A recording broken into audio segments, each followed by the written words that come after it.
இன்று பெருந்தலைவர் காமராஜருடைய நினைவு நாள், மகாத்மா காந்தியடிகளுடைய பிறந்த நாள். ஏற்கனவே காங்கிரஸ் பேரியக்க தலைவர்களால் இங்கு நிறுவப்பட்ட பெருந்தலைவர் காமராஜர் சிலை சிதலம் அடைந்ததையொட்டி எங்களுடைய மாமன்ற உறுப்பினர் சுகன்யா செல்வம் மற்றும் மாவட்ட நிர்வாகிகள் அனைவரும் இணைந்து பெருந்தலைவர் காமராஜர் சிலையை புதுப்பித்து வைத்திருக்கிறார்கள். அதை இன்று திறந்து வைத்திருக்கிறோம். மாமன்ற உறுப்பினருக்கும் நிர்வாகிகளுக்கும் என்னுடைய மனமார்ந்த பாராட்டுக்கள். இன்று பெருந்தலைவர் காமராஜருடைய நினைவு நாளில் இந்த திறப்பு விழா என்பது நம்முடைய மாவட்ட நிர்வாகத்திற்கு இதை அர்ப்பணிக்கப்பட்டிருக்கிறது. மகாத்மா காந்தியடிகள் எதற்காக இந்த தேசத்திற்கு அகிம்சை வழியில் உலகமே திரும்பி பார்த்து எளிமையாக அகிம்சை வழியில் ஒரு நாடு விடுதலை பெற முடியும் என்பதற்கு உலக நாடுகளுக்கெல்லாம் எடுத்துக்காட்டாக இன்று விலகி வருகிறார். அவருடைய பிறந்த நாளில் இந்த தேசத்தில் என்னென்ன நடக்கிறது என்பதை பற்றியெல்லாம் ஒரு ஆய்வரங்கத்தை சத்தியமூர்த்தி பவனியில் இன்னும் 5-10 நிமிடங்கள் தொடங்க இருக்கிறது. பத்திரிகையாளர்களுக்கு நாங்கள் இந்த அழைப்பை விடுக்கிறோம். எல்லோரும் வாருங்கள்.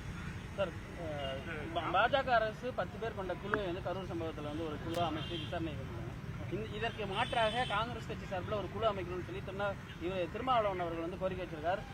இல்ல, அவருடைய எண்ணங்கள், அவருடைய பார்வை சரியானதுதான். அதே நேரத்தில் தமிழக அரசு ஒரு குழு அமைச்சிருக்கு. இது குழுன்னா நீதி அரசர் அருணா ஜெகதீசன் தலைமையில் ஆணையம் அமைச்சிருக்காங்க. அது நாங்க தான் வேண்டுகோள் வச்சோம் முதல்ல காங்கிரஸ் பேரியக்கம். இப்ப அது விசாரணை நடந்துட்டு இருக்கு. பாஜக அமைத்த ஃபேக்ட் ஃபைண்டிங் குழுக்கும் நம்முடைய மாண்புமிகு முதலமைச்சர் நியமனம் நிறைய வித்தியாசம். மாண்புமிகு முதலமைச்சர் நீதி பரிபாலனத்தை தமிழ்நாட்டு மக்களுக்கு வழங்க வேண்டும், மனுநீதி சோழன் போல் இந்த ஆட்சி இருக்க வேண்டும் என்பதற்கு எடுத்துக்காட்டாக நீதி அரசர் தலைமையில், அதுவும் இந்த நீதி அரசர் முன்னாள் அதிமுக ஆட்சியில் தூத்துக்குடி துப்பாக்கி சூடு சம்பவத்தை விசாரிப்பதற்கு அதிமுகவால் அமைக்கப்பட்ட குழுவின் தலைவராக ஜஸ்டிஸ் அருணா ஜெகதீசன் இருந்தார். ஆனால் அந்த ஆட்சி நியமித்தது நாங்க நியமிக்க மாட்டோம்லாம் மாண்புமிகு முதலமைச்சர் அண்ணன் தளபதி நினைக்கல. அவங்களே நியமிக்கிறோம்ட்டு அந்த அவர் தலைமையில் ஆணையத்தை அமைச்சிருக்கார். இது உண்மையை தமிழ்நாட்டு மக்களுக்கு சொல்ல போகின்ற ஆணையம். பாஜக அமைச்சிருக்க ஆணையம் அப்படி கிடையாது. ஏதாவது கிடைச்சா தமிழ்நாட்டு மக்கள் கிட்ட இருந்து அள்ளிட்டு போயிடலாமா? வாக்குகளை ஏதாவது குறுக்கு வழியில் பெற முடியுமா? தமிழ்நாட்டில் குழப்பத்தை ஏற்கனவே ஒரு ஆளுநர் இங்கே ஏற்படுத்திக் கொண்டிருக்கிறார். அவருக்கு உதவிகரமாக இந்த குழு ஏமாமாலினி தலைமையில் ஏதாவது பண்ண முடியுமா என்பதற்காக கழகத்திற்காக ஏற்படுத்தப்பட்ட குழு இது. எந்த குழு? ஏமாமாலினி தலைமையில் இருக்கிற குழு. அனுராக் தாக்கூர், யாருன்னு தெரியும்? அனுராக் தாக்கூர் டெல்லியில் என்ன நடந்ததுன்னு. இந்த குழு அரசியலுக்காக மாண்புமிகு முதலமைச்சர் ஏற்படுத்திய ஆணையம் நீதியரசர் அருணா ஜெகதீசன் தலைமையில் நீதிக்காக, தமிழ்நாட்டு மக்களுக்கு நீதி கிடைக்க வேண்டும், உண்மையை வெளிக்கொண்டு வர வேண்டும் என்ற ஆணையம். ரெண்டுத்துக்கும் நிறைய வித்தியாசம் இருக்கு. வந்த உடனே கரூர்ல கிழக்கு தெரியுமா மேற்கு தெரியுமா வந்த குழுக்கு? ஏமாமாலினி அம்மா சொல்லிட்டாங்க திமுக மேல தப்பு, போலீஸ் மேல தப்பு. எந்த விளக்கண்ணைய கண்ணில் ஊத்திட்டு பார்த்தாங்கன்னு தெரியல. அதனால ஏதோ குற்றச்சாட்டு சொல்லணும், ஏதாவது அரசியல் ஆதாயம் அதுக்காக போட்ட தமிழ்நாட்டு மக்கள் இதையும் கூர்ந்து கவனிச்சிட்டு இருக்காங்க என்ன நடக்குதுன்ட்டு. நான் கேட்கிறேன், வாழ்த்துவதற்கு மனமில்லை என்றாலும், பாராட்டுவதற்கு பண்பில்லை என்றாலும் அமைதியா இருக்கலாம். யாராவது ஒரு முதலமைச்சர் 70 வயதை கடந்தவர் வெடிய இந்த நிவாரண பணியை செய்ய முடியுமா? அந்த பிரதேசங்களுக்கெல்லாம் போயிட்டு மாலை அணிவிச்சிட்டு தன்னுடைய குடும்பத்தில் ஒருத்தர் இறந்தவங்க மாதிரி ஒரு நிகழ்ச்சியில் எப்படி கலந்துக்குவாங்களோ அந்த துக்க நிகழ்ச்சியில கலந்துட்டு மருத்துவமனையில் இருக்கிற ஆறுதல் சொல்லிட்டு வந்திருக்காருன்னா பாராட்டணும்ல. இதை எல்லோரும் பாராட்டணும். ஏன் அவர்கள் அமைச்சரவை எல்லாரையும் அனுப்பி விட்டுட்டு வீட்டில் உட்காந்துருக்கலாமா? அவரு காலையில் போலாமா விடிய காலம்? இது அரசியல் கிடையாது. தமிழ்நாட்டில் மக்கள் மீது வைத்திருக்கின்ற நம்பிக்கை, அவர்கள் மேல வச்சிருக்கின்ற பற்று, பாசம், இதுதான் உண்மையான தலைவர்கள் செய்கிறது. நாமெல்லாம் சேகுவாரா புக்கு படிச்சிருக்கோம், ஃபிடல் காஸ்ட்ரோ புக்கு படிச்சிருக்கோம், நெல்சன் மண்டேலா புத்தகம் படிச்சிருக்கோம், நேதாஜி சுபாஷ் சந்திர போஸ் புக்கு படிச்சிருக்கோம். களத்துல போய் நிப்பாங்க. அப்படிதான் இந்த நிகழ்ச்சியை பாராட்டணும். பாராட்ட மனசு இல்லாதவங்க சகதி வாரி எரிச்சிக்கின்னு அசிங்கமான அவமானமான அரசியல் நடத்திட்டு இருக்காங்க. கரூர்ல போகும்போது கூட ஒரு அம்மா சொன்னாங்க, என்னங்க இது பிணத்து மேல அரசியல் பண்றானுங்க, எல்லாம் காரி துப்ப வேணான்னு கேட்டாங்க. என் முன்னாடியே சொன்னாங்க அவங்க. ராகுல் காந்தி அனுப்பியிருக்காரு, நிவாரணம் கொடுத்து விட்டுருக்காரு. எங்க all India general secretary KC Venugopal வந்திருக்காரு, எங்க இன்சார்ஜ் கிரீஷ் சோடங்கர் வந்திருக்காரு, போய் பாக்குறோம். ஒரு அம்மா சொல்லுது, பிணத்து மேல போய் இந்த அரசியல்வாதிங்க அரசியல் பண்றானுங்களேன்னு.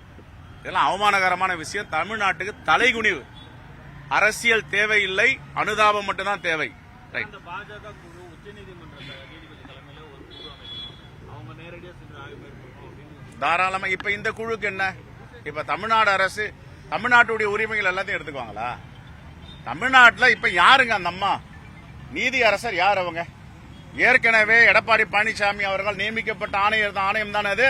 அந்த அம்மா தானே நீதி அரசர். நம்பிக்கை வச்சு செஞ்சாங்கல்ல, அதையே தானே வச்சிருக்காரு. வேற யாரையாவது வச்சப்பா என்ன பண்ணுவாங்க? வேண்டியமான நீதி அரசரை போட்டாங்கன்னு அதுவும் சொல்லும் அந்த நாக்கு. அதனால நான் தான் சொல்றேன், பாராட்ட பண்பு இல்லாத மனம் இல்லாதவர்கள் அமைதியா இருக்கிறது நல்லது. அரசியல் செய்ய வேண்டாம். அந்த மக்களுக்கு அனுதாபம் தான் இப்ப தேவை இருக்கு. ஆணையம் மூலமா பெரிய அளவுல தீர்வு கிடைத்ததே இல்ல. இந்த ஆணையம் மூலம் தீர்வு கிடைக்கும்னு நம்புறீங்களா? சரி, வேற என்ன சொல்லு, நீங்களே சொல்லுங்க. நான் ஒன்னும் சஜஷன் சொல்றேன். நீங்க இல்ல, நான் என்ன சொல்றேன், நீங்க சொல்லுங்க என்ன செய்யலாம்னு சொல்லுங்க. நான் தமிழக அரசுக்கு உங்கள் சார்பாக கோரிக்கை வைக்கிறேன். என்ன செய்யலாம்னு சொல்லுங்க. நீங்க ஒரு தீர்வு வரனால மக்களுக்கு நியாயம் கிடைக்கணும், மக்களுக்கு நீதி கிடைக்கணும். இனி கரூர் மட்டும் இல்ல, தமிழ்நாடு மட்டும் இந்தியாவை உறைஞ்சு போயிருக்கு. நான் நிறைய பேசணும்னு எனக்கு தோணுது. ஆனா அரசியல் பேசுறது நாகரிகம் இல்ல. நான் 3 நாள் அங்கதான் இருந்தேன் கரூர்ல. இன்னைக்கு தான் வந்தேன். பாத்தீங்கன்னா அங்க இருக்கிற கொடூரமான சம்பவங்கள், இது சொல்றதுக்கு வார்த்தைகளே இல்ல. ஒரு நாளைக்கு பேசுவேன். மணிப்பூர்ல ஒரு சம்பவம் நடக்கும்போது குழு அமைக்காத இல்லங்க, நான் இல்ல இருங்க.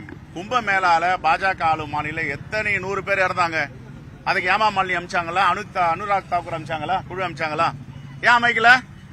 மணிப்பூர்ல மெய்ட்டி பெண்களையும் குக்கீஸ் பெண்களையும் வன்புணர்வு, கொலை, படுகொலை செஞ்சாங்களே, அப்ப குழு அமைச்சாங்களா? 1 வருஷமா பிரதமரை போல.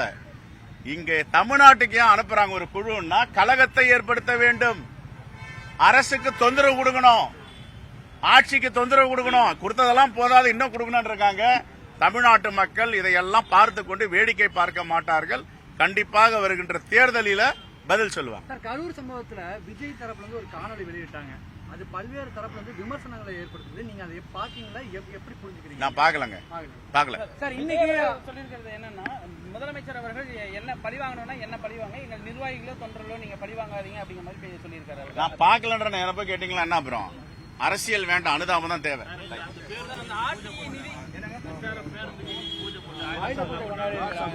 நான் தான் சொல்றேன், அரசியல் பேசுறதுக்கு நான் விரும்பல. அந்த மக்கள்லாம் அங்க கரூர்ல அந்த மக்கள் எல்லாம் அமைதியான மனநிலைக்கு திரும்பட்டும். நான் ஒரு நாளைக்கு உங்களெல்லாம் கூப்பிட்டு, நான் 3 நாள் அங்கேயே தான் இருந்தேன். நிறைய விசாரிச்சு என் கையிலேயே நிறைய டீட்டெயில்ஸ் எல்லாம் இருக்கு, பேசுவேன். இப்ப நான் ஏதாவது பேசி மாண்பு முதலமைச்சர் அமைத்திருக்கின்ற ஆணையத்திற்கு எந்தவித குந்தகமும் ஏற்பட்டுவிடக்கூடாது. அதனால நான் அமைதியா இருக்கேன். ஒரு நாளைக்கு உங்களெல்லாம் கூப்பிடுவேன். என்ன நடந்தது உண்மை ஆதாரத்தோடு நான் பேசுவேன். நிறைய ஆதாரங்கள் திரட்டி இருக்கோம். நாங்களும் நீண்ட நாட்களுக்கு RTIக்கு மத்திய அரசு நிதியை ஒதுக்கியிருக்காங்க. தமிழக எதுக்கு அந்த நிதி யாராவது வரவேற்றிருக்காங்களா? எங்களுக்கு கொடுக்க வேண்டிய 40,000 50,000 கோடி கொடுக்காம நீங்க 4,000 கோடி கொடுக்கறீங்க. இந்தியாவிலேயே 3வது பெரிய மாநிலம் நிதி GST செலுத்துவதில். எங்களுக்கு கொடுக்காம எங்க வீட்டு பணத்தை எடுத்து உத்தரப்பிரதேசத்திற்கும் ராஜஸ்தானுக்கும், தமிழ்நாட்டு மக்களுடைய வியர்வை, தமிழ்நாடு மக்களுடைய ரத்தம், தமிழ்நாட்டு மக்களுடைய உழைப்பு, இந்த உழைப்பெல்லாம் திருடி வேற மாநிலத்தை கொடுத்தா தமிழ்நாட்டு மக்கள் வேடிக்கை பார்ப்பாங்களா? தேர்தல் இதெல்லாம் பேசுவாங்கல்ல, இப்பவும் பேசுறாங்கல்ல எல்லாம். Right, thank you.